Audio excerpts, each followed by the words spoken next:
People say Jesus died for our sins, but what if that's not the full truth?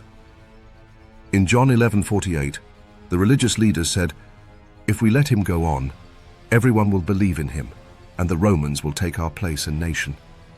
They feared losing power, not sin. They chose what they thought was good for their survival. That's the same choice Adam and Eve made, eating from the tree of knowledge of good and evil, defining good and evil for themselves. But Jesus came with spirit and truth.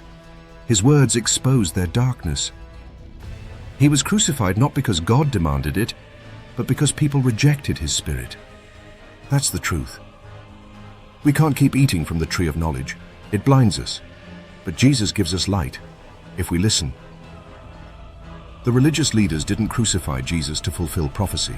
They did it out of fear of losing power. Just like Adam and Eve, they chose knowledge of the serpent over the Spirit of God.